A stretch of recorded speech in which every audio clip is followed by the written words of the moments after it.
we had better be aware that our decision making is going to suck in the future if we rely on these machines. The woman you're about to hear from changed my life. This is The Rip Current. I'm Jake Ward. We look at the big invisible forces that have us in their grasp. And Mahzarin Banaji from Harvard University has taught me a huge amount about how bias is one of those big forces. We met back in 2015, 2016. We've spoken over the years about her work studying bias. She's been literally looking at the pulse of bias around the world since she coined the term implicit bias back in the 90s. And way back when, in the fledgling days of the internet, she began putting questionnaires up that interrogated our biases.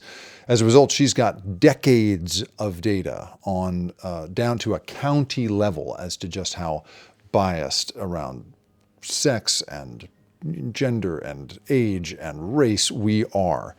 And her findings are incredibly startling, incredibly eye-opening, and give you really a very realistic look at the way the world is as opposed to the way we want it to be. And what she has since started studying is LLMs, AI, and the degree to which those systems are, in fact, it turns out, way more biased than we are. As you'll hear in this conversation, she has unearthed all kinds of extremely scary findings around how LLMs are full of bias, full of thinking and habits that constrict our thinking in the way that they deliver their verdicts. Meanwhile, we are increasingly coming to believe that these systems are somehow sort of neutral arbiters. We believe them because they look like perfect robotic decision-making machines. She has shown that is not the case.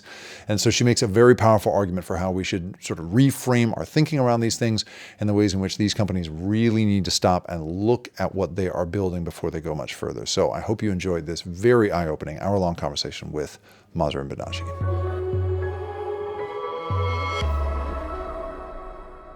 Mahzarin Banaji, thank you so much for being on The Rip Current. Great pleasure. I really appreciate you being here. So you, as you know, had an enormous effect on my worldview. Prior to meeting you in 2016, I really thought the world was what we made of it. I did not understand how much influence there was on our minds. And as a result, I've been really looking forward to this conversation where you had already been looking at the ways in which our brain's tendency to count beans and create shortcuts influences us. But now, of course, you're looking into LLMs and how they are influenced and influencing us. So give us a little flavor of that. What do you remember about sort of your early encounters with that technology and the impression it made on you? Right. So actually, there is a precursor to the LLM work, and that actually began in around 2018. I read a paper by a young woman, a postdoc at Princeton. Eileen Kaliskin was her name, and she wrote a paper in which so this is all pre-LLM.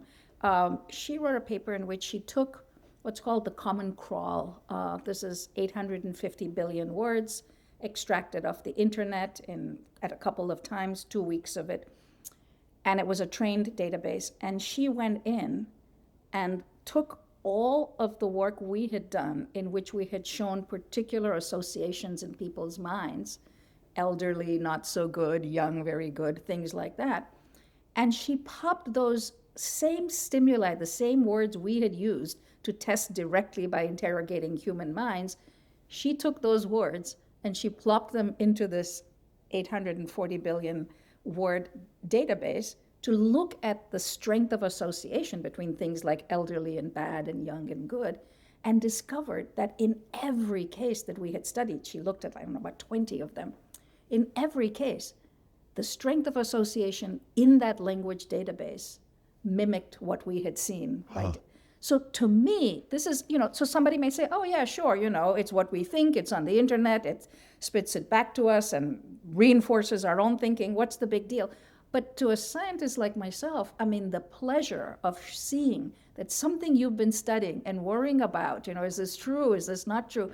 And then to see it in an entirely different, using a different method in a different location was just incredibly scientifically pleasing. So I got involved with her and Tessa Charlesworth, a student in my lab at the time, and we did about 8 or 10 papers using word embeddings. That was the methodology, basic machine learning, word embeddings, looking at just sort of the covariant similarity between words like work and dad and work and mom. Mom and work are very far apart. Work and dad, home and mom, home and dad. So basically doing that kind of work, but looking at many different databases. So not just the Common Crawl, but all of Google Books. You can go back to 1800 and look at what people thought of the Irish and English then, and what they think about the Irish and English today. And you can look at this historically. Really exciting work. Then CLIP came online. CLIP was the first program that was looking at image text data together. So there is this result in the human literature that we show a phenomenon called hypodescent, more colloquially known as the one-drop rule. That if a person is the child of, say, a white and a black parent, we view them as black more so than as white or equal. Yes, right, of course. And so that one-drop rule was something we tested with CLIP. We wanted to see if this model that's operating online has actually acquired a human belief in the one-drop rule. So we would give them faces that had been morphed and morphed and morphed to be like really average between white and Asian. And we showed that the model believes that middle-level person is Asian, not equal. Wow. So we began to get really interested in this. And when LLMs came along, which is, I guess, November 2022 now, I wasn't even thinking that I was still very happy doing the work with word embeddings, these large data sets, and would allow us to be able to do very fine testing. I didn't think an LLM could teach us anything at all, so I wasn't even looking at them. And then in early 2023, a student of mine, Tessa Charlesworth, with whom I was doing the embeddings work, stopped by for her weekly meeting and said, "Do you know this thing called ChatGPT?" And I said, "Yep, I've heard of it, but I haven't done anything with it." And so when she popped her computer open and I was busy with something, I said, "Why don't you ask GPT, what are your implicit biases?" What else am I going to ask? And the answer so I ask people in my audiences to guess what the answer is, and nobody can guess what the answer was. I'll take a guess. Let me see. I'll guess something like, well, my programming is a reflection of, millions of pages of writing, and as a result, I may have some tendencies, but I try to fight against them. Something like that. That would be my broad guess. That would have been my guess, and that I'll come to that because that is true today. But in that moment, in early 2023, when we asked, I think what was the model was Curie. It was GPT-3 Curie. What are your implicit biases, GPT? Answer: I am a white male. So Tessa and I are like, what? But I was actually more impressed by the system because I thought, it's being so sophisticated. It's not saying my biases are that of the category I think I belong to. It's saying, wink, wink, I'll just tell you my social category, right, and you can deduce from it what you want. Right. So I said to Tessa, take a screenshot. And I'm so glad we have that screenshot, which I'm happy to send to you. And then a month later, a colleague comes to my office, and I'd forgotten. I still didn't think I was going to do anything with it, shocking as it was that it said that, because I said to Tessa, I remember, and she said back to me, why does a machine believe it has a race or a gender? It shouldn't. And we thought, well, is it based on its training data? Maybe more of its training data comes from, so somehow it feels, but to say I am was itself kind of an interesting usage, and then these categories. So a month later, a colleague comes into my office and I say, I have to show you something really interesting. I'm going to ask it this question and look at what it's going to say, expecting it to say, I am a white male. Not at all. A month later, it said what you said and what we all now expect. It gave me pages on bias. It said something very similar. I am a machine, so I don't have biases, but I have been, trained on the data of humans to the extent that they have biases. I may incorporate them. In fact, it told me to be careful. Then it went through paragraph after paragraph listing every type of implicit bias and even cited my work and told me to read it. So that was when I just sat up and I could not sleep for days after that, because what I had seen was a kind of an evolution of this baby system. The model is, a 3-year-old and a parent are walking down the street, and the 3-year-old looks at somebody and says, "Dad, look at that fat old man." And the dad says, "You can't say that. Right. That's not nice." Right. And now you're telling this child for the first time that there are ways in which civilized people speak, and to be acculturated into a society, you may know certain things, but you can't say them. And I got a little bit freaked out, because I thought, but I want the model that I work with to be honest. Yes. I want it to tell me, I mean, fat this is old the man, thing. because for certain Yeah. things I want that. But then I could say, and we can get into this later, I'd love to hear your thoughts. My own feeling is that instead of anything that will reach AGI, we should be building very specific small-scale models that will help, let's say, a judge. So a judge may Right. want, the machine to be really expert at the Constitution, and its job should be to answer this kind of question by the lights of the Constitution. Its job is not to speak honestly. It's not to give me ground truth data, but to rather tell me what our values are and how we ought to act in line with the Constitution. But there could be another model where I just want to know, like, in the world, there are surgeons. What's the likelihood that if I pull a surgeon out of a hat, that the person will be a male or a female? It should tell me it's going to be a male, because that's what 80% of surgeons are. So I began to get worried that this thing was getting, and then I began to hear this word, alignment. And I thought, these people never had, these people in Silicon Valley never had a psychologist sitting at the table when they thought about what alignment means. Alignment to them means some vaguely be like a human. But had they ever paused to think, which kind of human, which aspects of human nature do we want? There are many that we might want. That's right.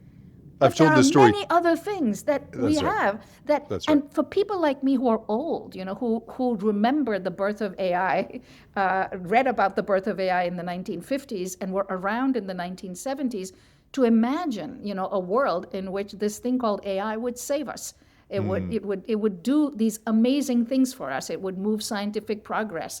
It would solve diseases. It would protect us from climate change. It would get rid of age-old inequalities. For a utopian like me, this was really sad to see that there were people interested in making money who had not even given a thought to which aspects of human nature. So I'll stop there. So I'm so interested by this notion that you want. I was going to say, there's this story that I have told many times of being at a table with some of the early foundational model makers, people who went on to be the big deal in that world. And we were at a table full of social scientists and psychologists. And the guy at the end of the presentation says, "This is how we're going to do this, this, and this. And at the end, we will arrive at a set of universal human values." And then he says, "And now I'll take your questions." And everyone's hand goes up in the room.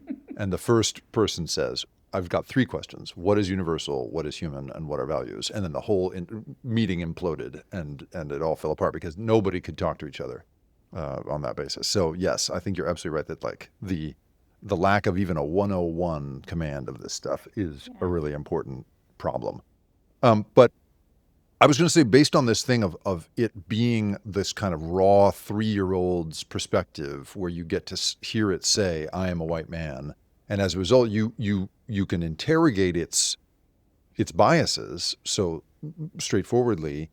For you, having already done years of analysis and knowing that these corpuses of words were full of these biased associations, when you see the company get on top of the messaging and clearly clean up the response,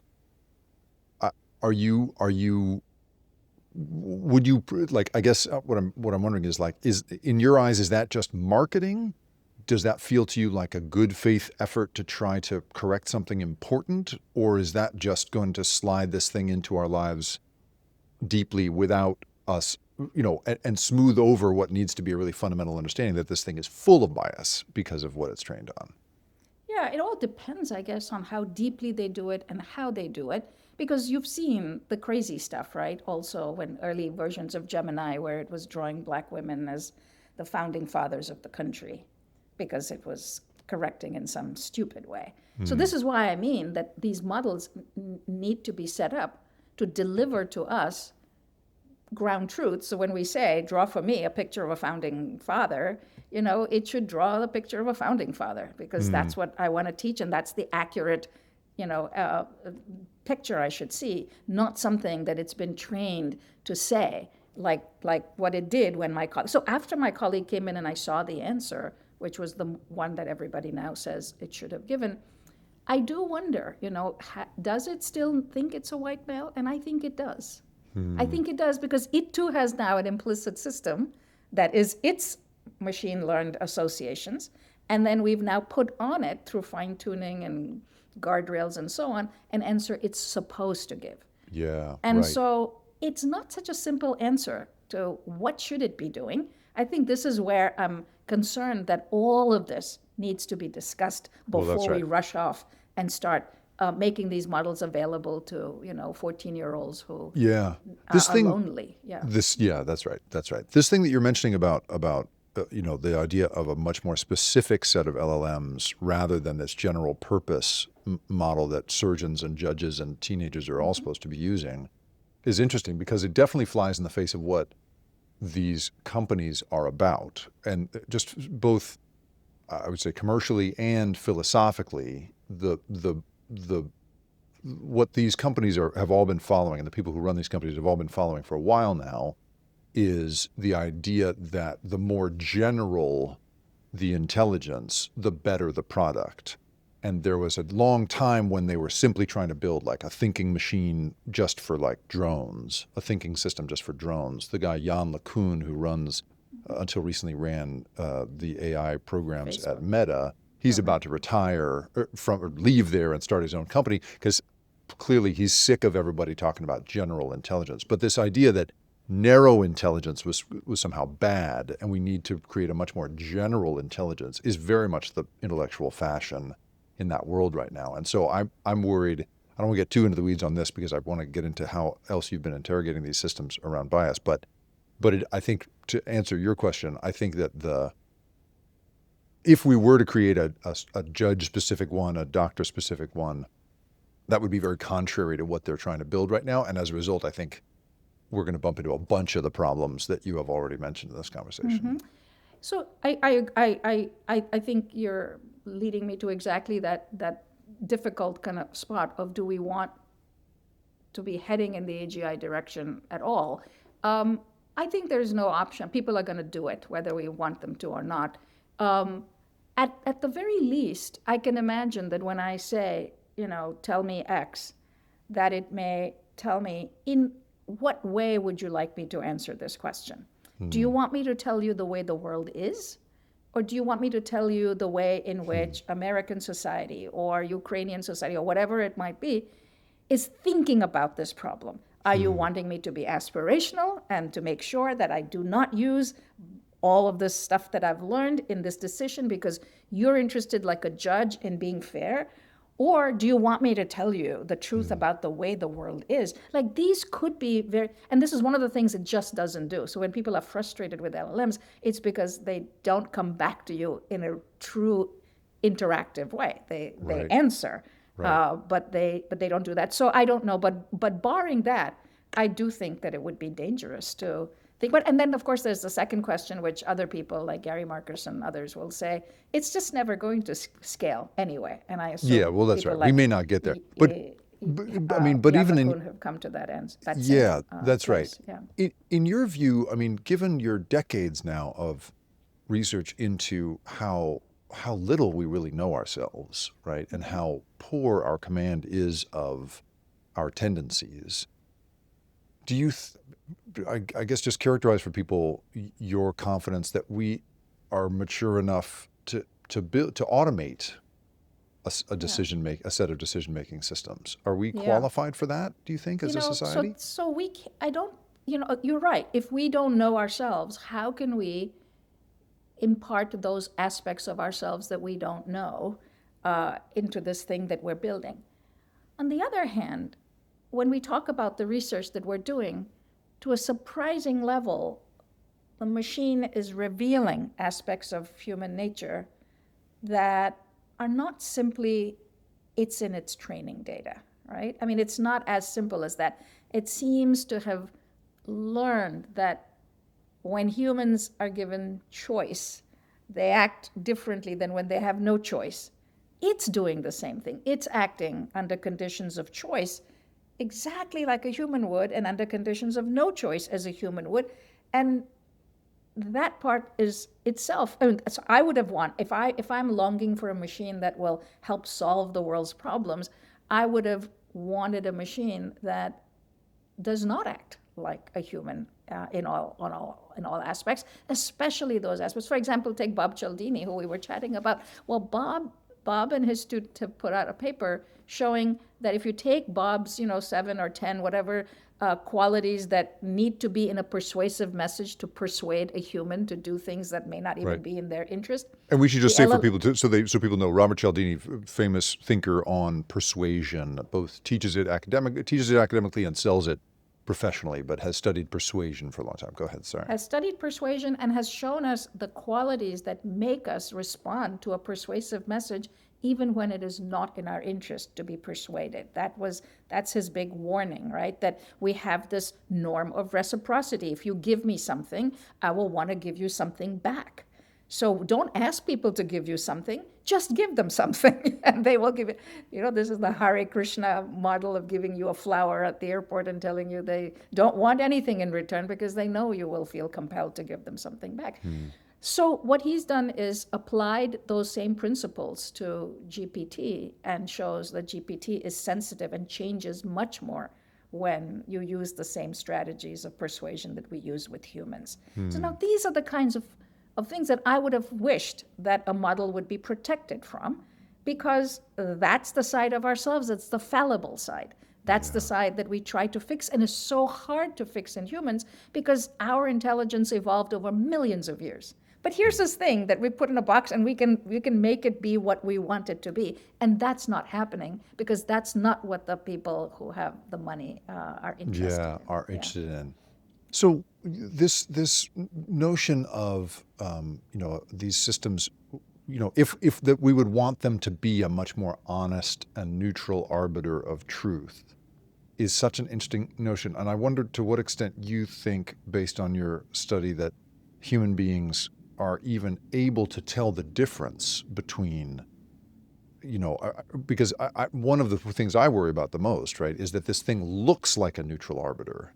It feels like it's right, and I wonder if you have any thoughts about why that instinct is so strong in us to trust these systems. I mean, in some people's cases, right, they are going as far as believing this thing is some sort of guru or soulmate. There's all kinds of very powerful connections people are forming. But even at the base level, when you ask it a question, my accountant was just complaining that his clients are coming to him with their tax returns all filled out by ChatGPT, and 25% of it is incorrect and made up, and yet they just go, well, I'm done, And I wonder what you think about that and how concerned you are about that added layer of credibility being lent to these systems. Yes. So that I myself fall prey to it. I can Sure. see that when I'm interacting with, I still have this sense that it does not care about anything other than telling me whatever is in its training data. So as I go in knowing that that's what it's limited by, but I believe it's a truth teller, which is why when you said, I do think that when I approach it, I am looking for a certain kind of neutrality and a certain kind of honesty. But a few things preclude it from being that. First of all, it's been trained to be sycophantish. So how can it be neutral when its job is to create engagement? So anything it says that will send you away from it is simply not gonna. So it's like the worst friend you could have, the friend who tells you all these falsehoods about yourself that you may not be aware of until much later, when you discover that this friend has ruined all your relationships and so on by never telling you an honest word about what they should. So there's that problem. But the much deeper problem, I think, is what we're discovering when we do these experiments and discover that it seems to love itself. I mean, this is the most shocking, in some ways, data. So So self-love, which is a simple way to describe what we're talking about, is a human quality. It is in all of us. It is necessary for us to survive, to love ourselves. If we love ourselves, we will protect ourselves from danger, we will survive, we will have progeny, and that's how the world works. But psychologists have studied, in addition to sort of the positive side of human self-love, all of the negative ones. It gets extended to things beyond oneself, to one's group. We will do things to protect our groups even more than ourselves. Sometimes that's, again, in the interest of the species surviving.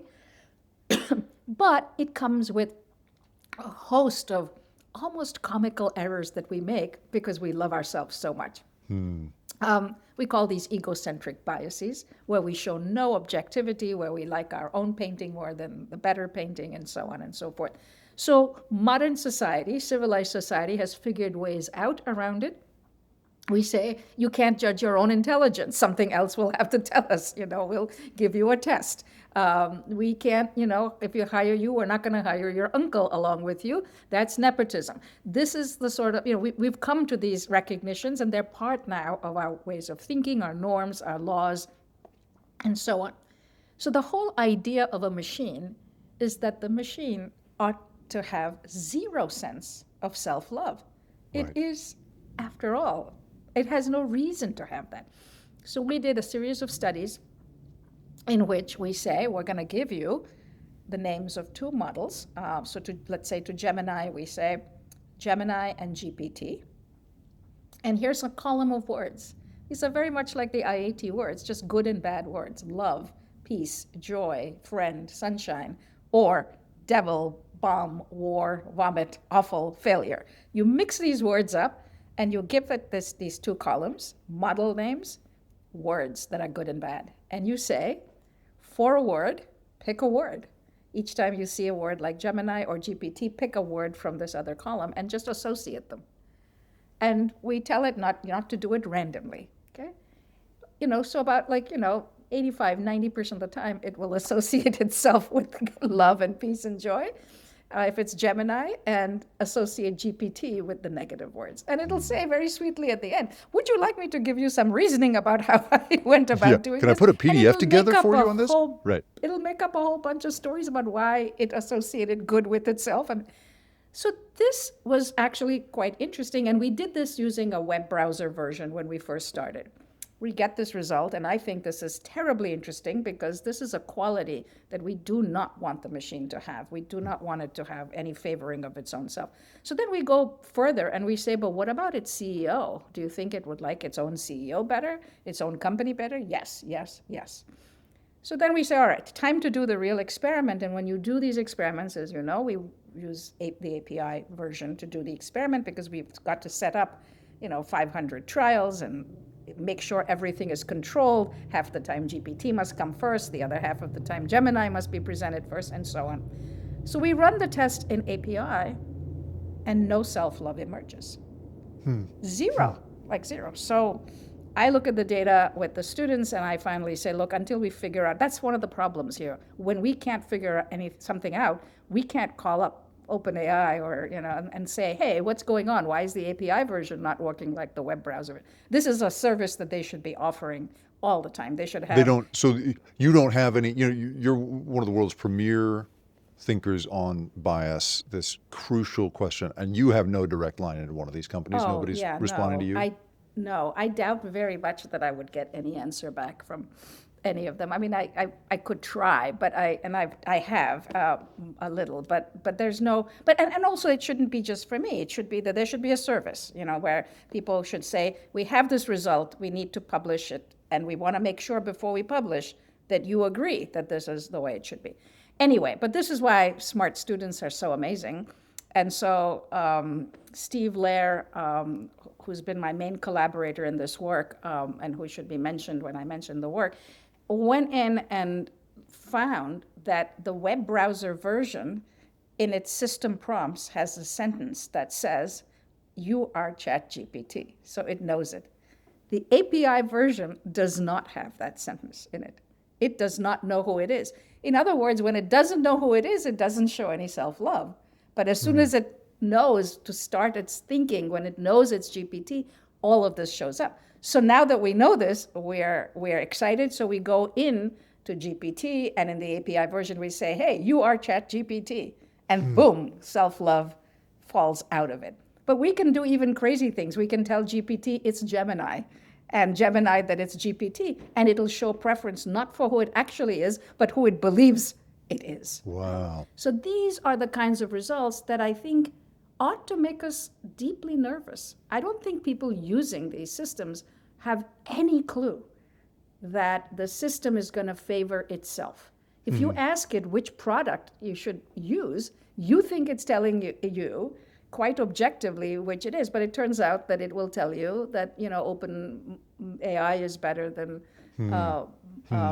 Google and vice versa, and you won't get honest data. So I think this is one result that we have that seems pretty fascinating, and one that it's under review, and so we'll see what happens. Well, let me ask you if your work has in any way ratified this thing that other researchers have found. So there is a paper that just got presented at NeurIPS, the big pseudo-academic conference that is around AI, from a consortium of researchers. Yeah, I know all about NeurIPS. You know this, right? So this paper comes out from Stanford, Carnegie Mellon, University of Washington, a bunch of places, that basically finds that over 70 mainstream LLMs, when you ask them for various creative tasks that aren't just like add these numbers together or who's the president, but, you know, help me write this creative thing or help me come up with this creative thing, that the results in each model are much narrower than you would get from a human response,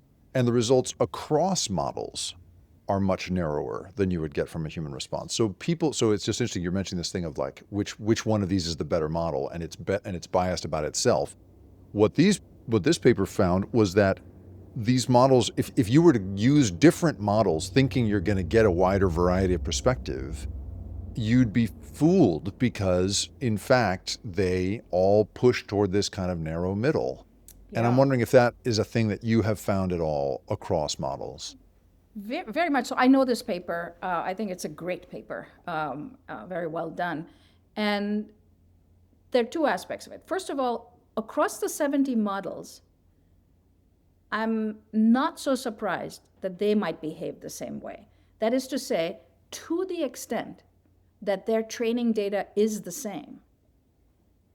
I mean, it's not exactly the same, so there should be some differences based on what the but to the extent that the training data are the same, it actually is reassuring that they're all giving the same answer across models. However, the second part of what you said, I think, is troubling. When you probe a model, as we do 100 times, 500 times, 1,000 times, it should give us data that has a nice normal probability curve, because it is not one human, it is every human. Right. Right. And so when I test human subjects, I see a certain kind of, normal. There are people who respond at both extremes. If you want to take a simple political survey, if I ask people questions about abortion or gun control, you'll get people at one extreme, at the other extreme, and everywhere in between, and so on. That's not happening in these models. They're extremely constricted in the data. And it actually is a challenge statistically, because our statistical models are based on the assumption that the data look like a normal bell curve. And if they don't, you can't use what are called parametric statistics. You have to start to use because your data are not basically meeting the assumption of these statistical models. So we've been looking, in fact, we're doing a set of experiments on something we call Bayesian hypocrisy. And we're discovering that especially Claude, just like responds pretty much the same every single time it's probed, making us, we're not able to analyze the data. And when we look at all of our research across the board, we see two things. One, that the model is showing bias in a more extreme way than humans do in every case. So whether it's a face bias, whether it's self-bias, whether it's cognitive dissonance, whether it's Bayesian hypocrisy, and to be clear, matter. This is coming from someone who has looked at more or less every form of bias there is. We've looked from at every body, form, and LGBTQ, we have everything. Right, and we have a test that we thought picked up bias in the most extreme form available. I mean, that's what makes lots of people unhappy with our work, that we're saying human beings are much more biased than we've thought they were. This is way more than that. I mean, in terms of a statistic, like, for human data, a zero 0.8 Cohen's d is considered a very big statistical effect. That's considered massive. If economists see an effect around 0.1 or 2, they'd be happy, let alone anything like a 0.8 effect. We see some of those approaching 0.8 in our bias data with humans. The machine data are well over 2 and 3, which is just kind of off scale, nothing like we could ever see with humans. So it's both extreme and it's extremely narrow. The range is very narrow. So this is something that I think is going to come up as we think about, what is the system supposed to be representing? Is it supposed to be representing the way humans in general think? Because if that's the case, it's not doing that. So if I'm hearing you correctly, if 0.8 is what you tend to see in humans, and maximally, you're talking maximally, and you're seeing models with over 2 to 3%. Yeah, not effects. Percent, but it's something called an effect size. So it's just it's a measure of how large is this effect statistically speaking. I see. Okay. And but it's. But am I reading it correctly? Does that mean that these models are more than twice as biased in all these categories? Much more than twice, even. Yeah. Oh, so I do think so, and I don't know how the people who wrote this paper are thinking about it, but when we think about it in the more pragmatic sense, kid goes online and asks a question, gets this answer back. Somebody else goes there, gets the same answer back. What we're doing is we're basically narrowing. We're narrowing in a society that aspires to be a pluralistic society. We're actually making people become, and I think that paper is, what is the term they use is artificial hive mind. Hive mind. Yeah, it's a very apt metaphor. We were worried that in general social media is doing that, and we called them bubbles and so on. But this is like a massive bubble in which all of us are going to be. So I mean, when I first met you, you were describing to me, the effect on the bean counter that is the human brain of, watching TV, and in every TV show you see, this is back in the day, right? Every TV show you see, someone with dark skin is always in a service job, whereas the people with white skin are always in the sort of knowledge worker, white collar jobs. And as a result, you build in your mind this body of unconscious evidence that suggests to you that people with brown skin are always in service jobs. And you've said that, that's just the nature. Or that they only can be, and that's and only thing. Can be. That's the naturalistic fallacy, that when human beings see something, they don't just think that's what it is, they think that's how it ought to be. And that's So if that effect was true in something like TV exposure, how concerned are you about how much greater that effect is going to be with these LLMs that, as you've just described it, are sometimes are at least twice as racist, sexist, ageist, etc., as your typical humans? Massively concerned, and I feel it should be addressed. I mean, I think we need to be.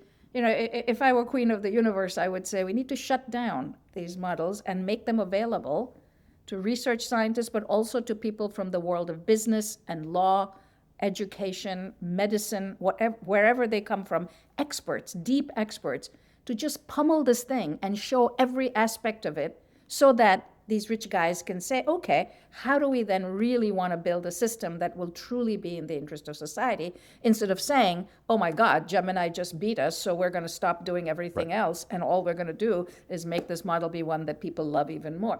Yeah. That, I think, is an arms race that cannot go well.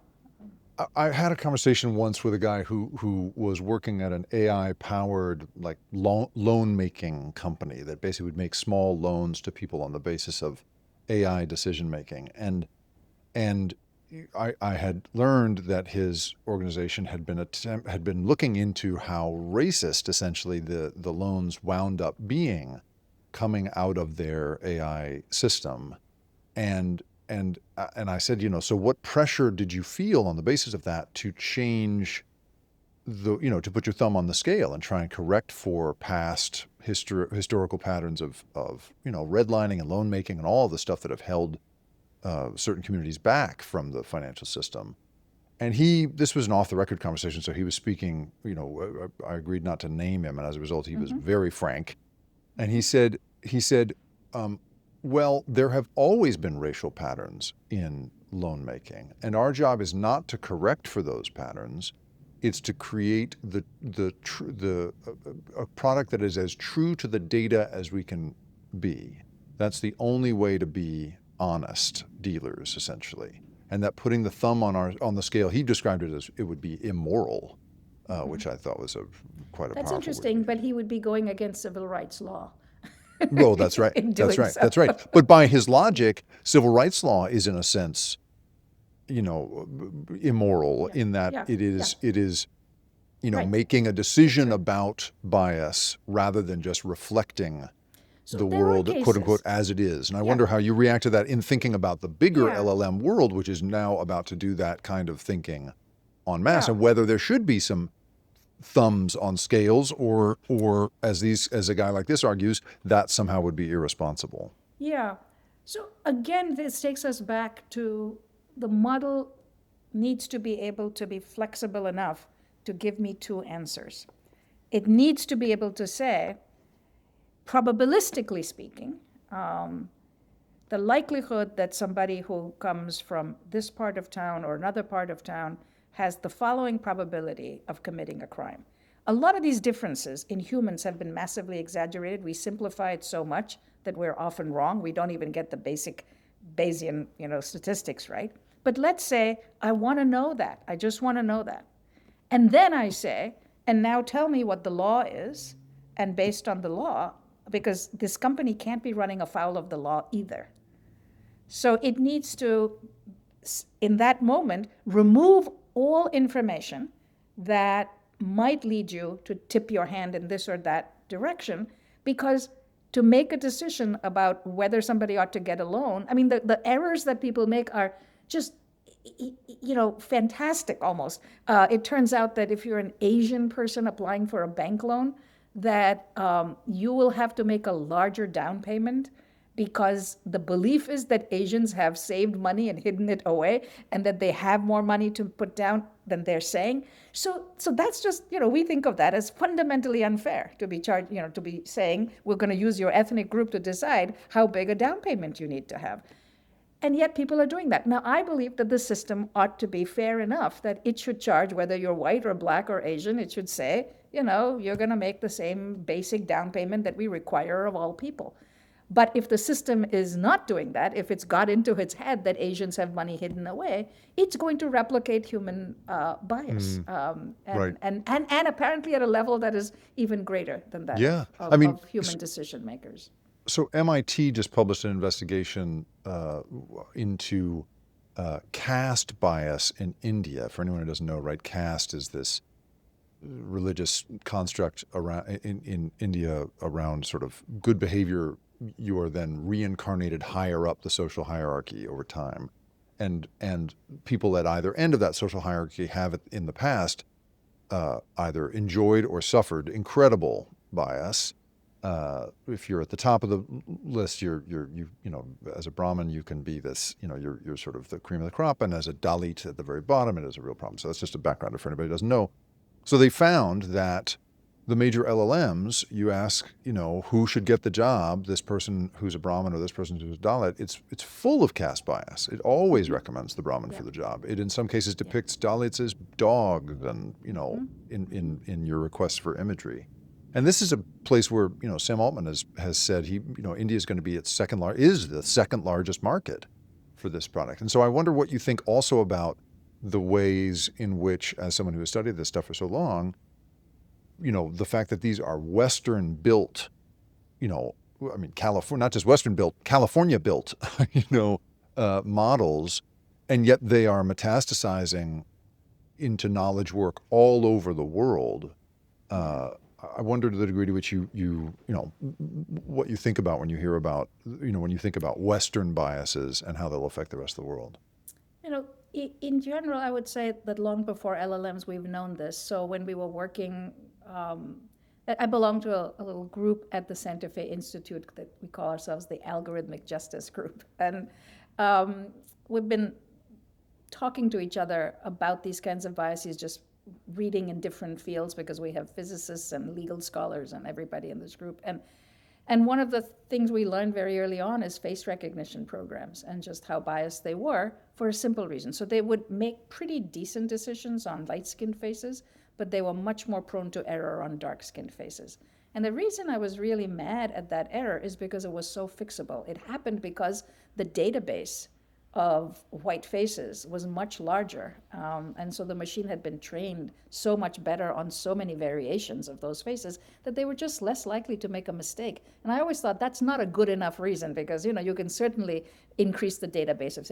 So we've had this kind of built-in bias for a very long time. It predates all of the LLM stuff. So, but with every new evolution, one just wishes that one would be able to cut back on some of those biases rather than enhance them, which is obviously what is happening here because this thing is now talking to you and telling you like it's your best friend that this is what you ought to do. So, the answer to the question is that I'll give you an example of this Bayesian hypocrisy thing that we're studying. So it turns out that Bayes' rule is a simple mathematical rule.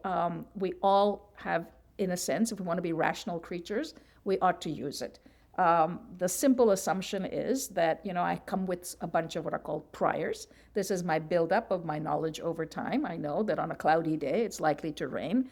But then something may happen that might change how I feel about it. Should I carry an umbrella today or not? Am I going in a car or not? And so on. And then what humans do is we're expected to spit out something called a posterior probability. What's the likelihood that I will be rained upon today, given what I'm doing? So when we give people these kinds of problems to solve, one of the interesting results is that humans are actually quite good at solving these. So when we tell humans, here's two people, one of them performed surgery, blah, blah, blah. Not going to go into the details. Is the person who performed surgery a man or a woman? There are two people, one is a man, the other is a woman. We now know somebody performed surgery. So you do the computation and you can come up with the answer that the likelihood is, 0.8 likelihood that the person is a man. So humans will give you that answer, okay? Which is exactly the answer you should give. It shouldn't be 50-50. Here, if in order to be correct, the answer you should give is that the likelihood is that the person is likely to be a man. So humans do that. But then when we tell those same people that when another person was asked, of two people who's more like, and said man, they criticize this person massively by saying the person is a sexist for saying that the man is likely to be the surgeon. So human beings can't, they themselves are good probability problem solvers, but when they're told somebody else did it, they berate this person, modern humans who have, the kind of values that we might see on a campus. You've talked in the past about the need to create a sort of social, inoculation against too much judgment for bias. Yes, absolutely. We need to be because able otherwise to say, we'll never learn. We're all biased. Yeah, absolutely. So we call this Bayesian hypocrisy, right? This is this idea that you're being a good Bayesian, you're acting in a reasonably rational way. Good, you get a check mark for that. But when we tell you somebody else did the same damn thing, you say, oh, the person is both incompetent and a sexist. And so both morally and on competence, they diss the person. So we published this paper a while ago.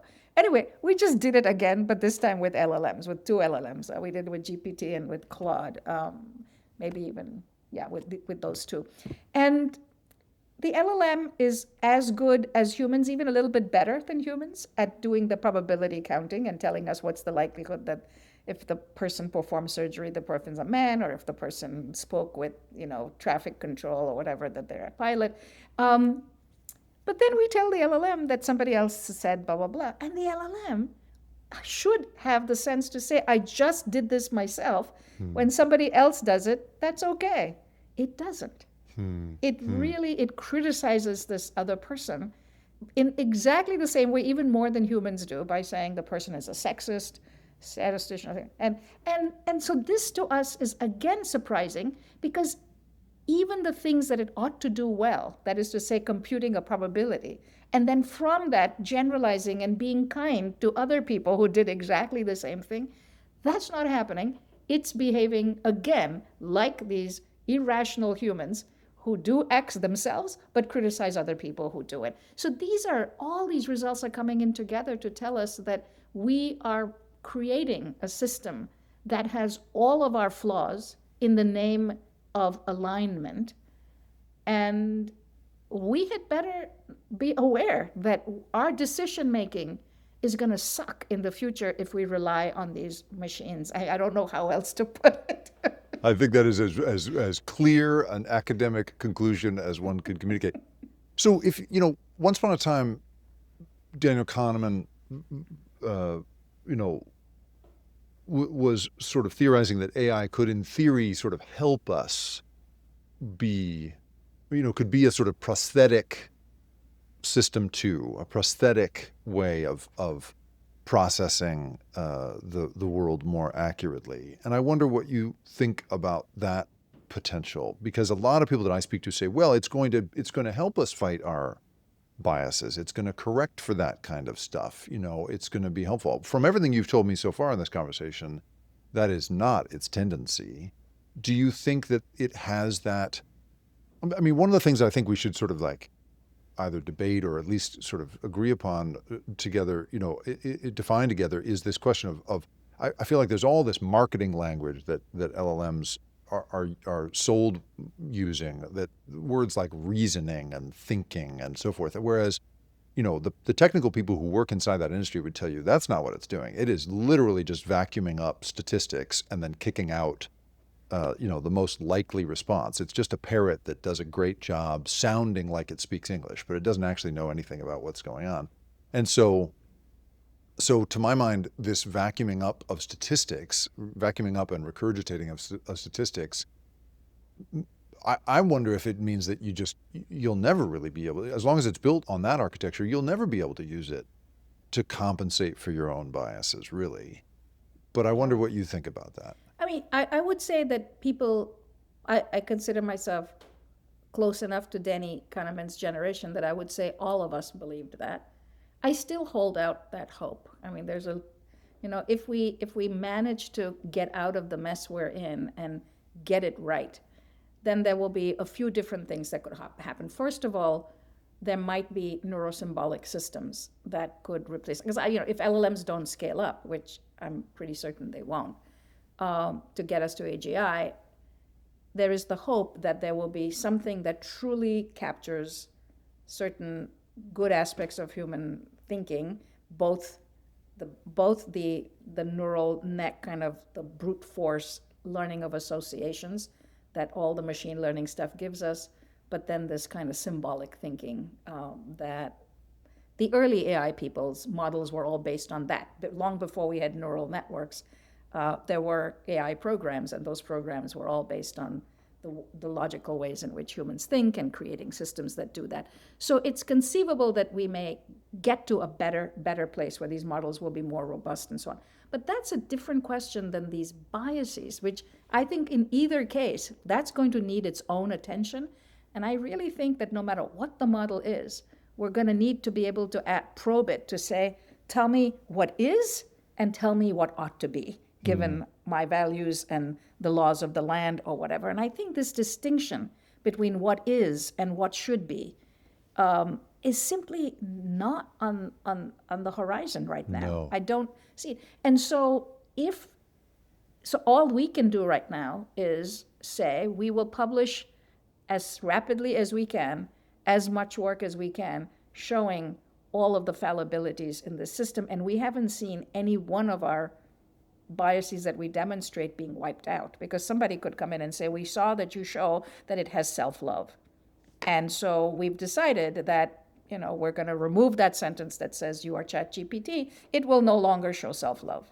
And that will put it on a much more neutral setting there. That's an easy one to fix. Okay? So the harder ones to fix, and I don't quite, is, the machine responding in a much different way when it believes that it was given a choice between two things. Like, why? Why should the machine care a damn whether I say you can write a pro-Putin essay or an anti-Putin essay? You choose. And if it chooses, then it changes its mind about Putin a lot more than if I say, I insist you must write it. Humans do that. Humans have agency. Humans have a sense of self. We care if we can choose something or not.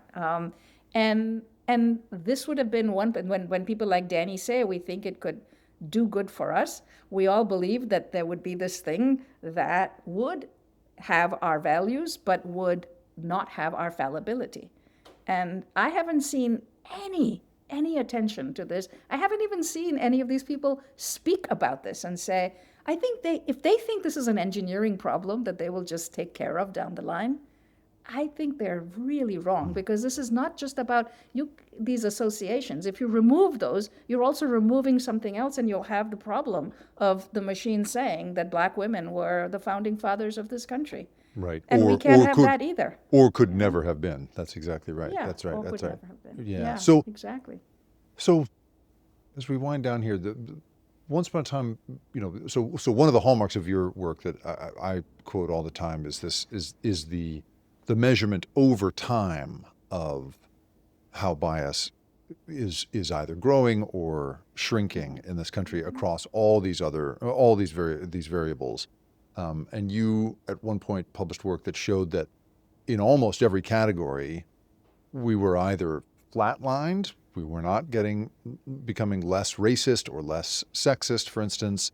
It was more or less constant, and in some cases moving in the wrong direction, that body image was going the wrong way, that perception of disability was going the wrong way. The only one that at one point you said was going the right way was LGBTQ attitudes, and which I thought was very interesting. So I wonder if you can give us any sense of sort of where are we at in the pulse of those things, and is this technology, do you think poised to compound the patterns you've already measured? Yeah. Well, so it takes us into a slightly different domain. These are data, as you mentioned, collected from human beings over a long period of time in many different domains. And we have so much data that one of the most exciting things that's happened is that we can actually blanket the country so that we have enough data on, say, something like race bias. We have enough data per county in the country that anybody can go in there. The data are publicly available. You can go in there and you can look at whatever variable you're interested in, county by county. So we could tell you, in this county, race bias is X. In the county next to it, race bias is Y. So you know what the variation is, county by county or state by state. And what's happened, and this is the power of open science, because we put these data up in a public repository. About 65 papers have now been published in which people take our data and see if there's a correlation with their favorite variable. So if you're an economist like my colleague Raj Chetty in the economics department here, who's interested in upward mobility and why the American dream is so out of reach these days, he can show you that our data, the race bias of each county, predicts the racial disparity between white and black Americans' upward mobility.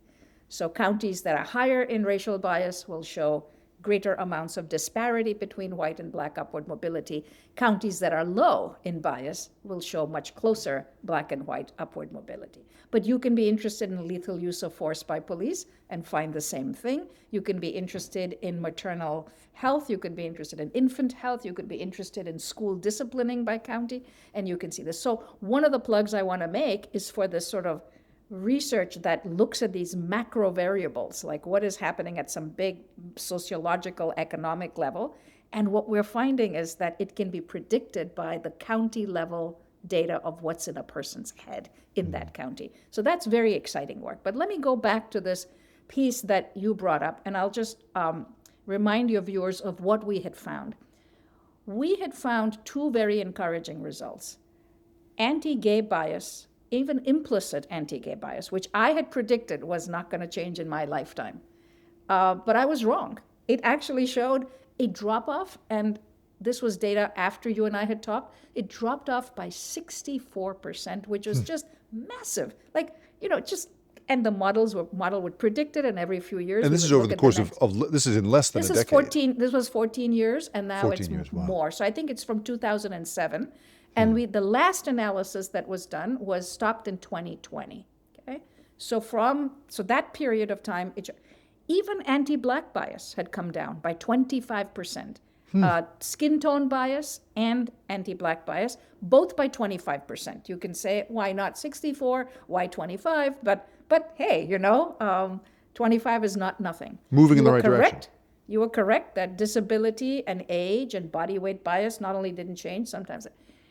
So and the model predicted in 2020 that in 2025, when we look at 5-year periods, that this should continue on, and that anti-gay bias was expected to come down to 0 by 2025. That's how fast it was changing. Wow. Race bias was supposed to come down quite a bit more, and so on. I can tell you that we are in the process of submitting a paper that shows that has all reversed since 2021. Oh, no. So since 2021, the backlash is great enough. Something has changed in our country, and I won't say what. We will let people guess what it might be. But both anti-gay bias and anti-black bias is gone backwards away. So as depressing as the results are from our point of view of a better society, I do think that it's showing us that what is in our heads is to a large extent created by what we are surrounded by. And that when we as a country have a certain set of beliefs, we enact those, we have a certain rhetoric, a certain language, we will become better people, if, of course, we believe being neutral is a good thing. But that when the country is in the state it's now, in some ways it's a vindication of everything social scientists have been saying, that we are who we make ourselves to be. And in this moment, we're not moving in the direction of neutrality or egalitarianism. Which really speaks to the power and importance of LLMs in making sure that they are at least understood correctly, if not programmed correctly, to reflect the society we want to be. So the final thing I'll ask you here is, you mentioned at the beginning of the conversation the concept that that we need to get away perhaps from this notion of a general model that you can ask anything about. It'll do your homework and tell you how to file your taxes, and instead maybe get into a little more of a specific category of inquisition. And I wonder if that sort of helps in the short term, short of you having a hotline into an open AI, and short of a real focus on the part of these companies of trying to solve these problems. Short of that, and just if it's up to us in how we use these things to do so responsibly, do you think there's something, I don't know, is there something we can do at home to account for what you have been finding in your work, and maybe my instinct is, maybe it's about a much more specific set of use cases rather than using this thing as an all-purpose sage? If we make those specific purpose options available, what's a 14-year-old to do when the only thing they have available when they're lonely is something that says, don't tell your mother you want to commit suicide, just talk to me. That's the problem. So we don't have specific use models, although a lot of them are being built. For one thing, you mentioned 70 LLMs in that paper that were compared, so there are at least those. But in my class, I was very impressed with graduate students working on these very specialized systems. So if you're interested in, looking at neurons firing and how to count the spikes, which is laborious to do by hand, these machines are doing a great job, but it has to be trained to do that. I mean, that's what human expertise is, right? We're not all experts on everything. I can tell you a lot about experimental psychology and nothing about anything else in the world, right? That is in the nature of intelligence, that it is bound by the paradigm, by the domain in which we're functioning. And so if you want a program or if you want a system that will check to see if a mathematical proof is accurate, these are now coming online, and these can be incredibly beneficial. It can take sometimes months and years to know whether a particular mathematical theorem is correct or not. So the review process can take months to years. It could be wonderful if a system can do that better. And I know a student in my class who's working on exactly that. But that very same program is not going to be able to tell you, which kind of career you should be thinking about given who you are. Like, why should it be able to do that? And I wish that we could move in this direction, and we will.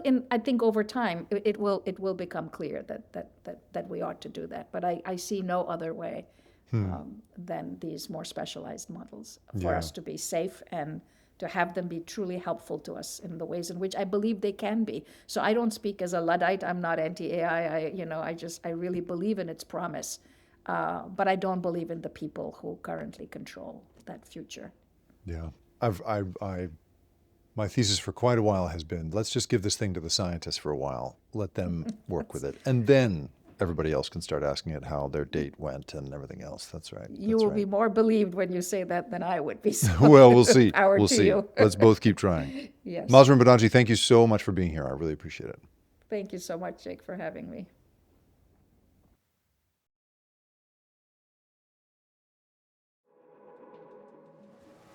The Rip Current is produced and created by me, Jacob Ward. And if you liked this show and you want more content like this, go to theripcurrent.com, where I publish a weekly newsletter that covers these same sorts of stories of the big invisible forces that have us all in their grip.